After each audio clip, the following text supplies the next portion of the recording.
দেখুন, আজকে দেখাবো ডিম পোস্ত। আমি ৮টা ডিম কেটে নিয়ে আর ওই কাঁটা চামচ দিয়ে একটু ফুটো ফুটো করে ডিমগুলো হালকা ভাজবো।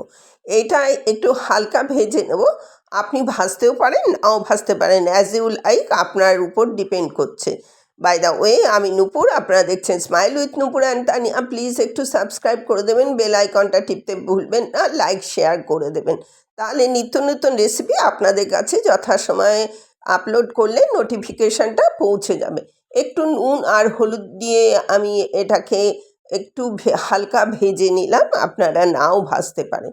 এটাকে আমি তুলে নিলাম, কড়া থেকে তুলে এর মধ্যে আমি কালো জিরা ফোড়ন দিয়ে দেবো। দেখুন, আমি কিছু আলু খুব পাতলা পাতলা করে কেটে রেখেছি আর পেঁয়াজও অলরেডি কেটে রেখেছি।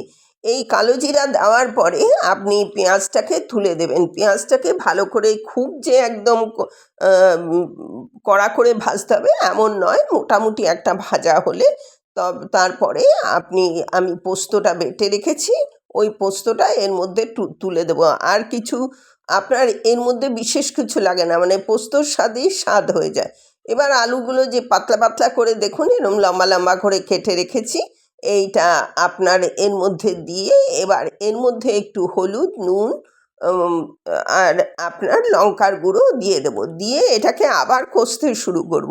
এইভাবে কষতে কষতে এটা যখন অনেকটা কষা হয়ে যাবে তখন আমি পোস্তটা তুলে দেবো। পোস্তটাও আমি বেটে রেখেছি, রেডি করে নিয়ে রান্না করবেন, দেখবেন খুব অল্প সময়ে এই ডিম পোস্তটা হয়ে যাবে। ডিমের অনেক রকম রেসিপি আমার চ্যানেলে আছে, যখন যেটা খুশি করে নেবেন, দেখবেন ভালো লাগবে। এই আর ডিম খেতে কার না ভালো লাগে, এ তো সকলেরই প্রিয় খাবার, আর সব প্রোটিনে ভরপুর, আর সব কিছুতেই ডিমটা আমাদের কাজে লাগে। এই পোস্তটা আমি তুলে দিলাম, পোস্তটা বেটে রেখেছিলাম আমি। পোস্ত বাটা আর দেখায়নি, আলু কাটা দেখায়নি, পেঁয়াজ কাটা দেখায়নি। এগুলো আমাদের গৃহিণীরা বা ছোটো বাচ্চা যারা নতুন বিবাহিত প্রত্যেকেই এটা পারবে। আর পোস্ত বাটতে গেলে আগে পোস্তটা একটু গ্রাইন্ড করে নেবেন, তারপরে জল দিয়ে বাটবেন, তাহলেও হবে, তাহলে ভালো বাটা হবে।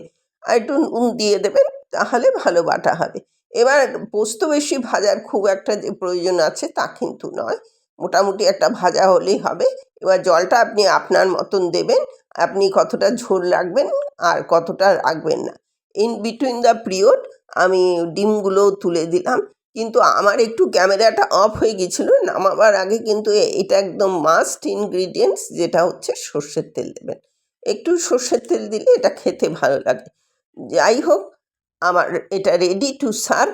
এতক্ষণ আমার সাথে থাকার জন্য আপনাদের অশেষ ধন্যবাদ। পরবর্তীতে দেখা হবে যে কোনো এপিসোডে যে কোনো রেসিপি নিয়ে। নিত্য নতুন রেসিপি পেতে আমার চ্যানেলটা সাবস্ক্রাইব করুন। আর ডিম প্রত্যেকেরই, সকলেরই প্রিয়, অতি প্রিয় খাবার এটা।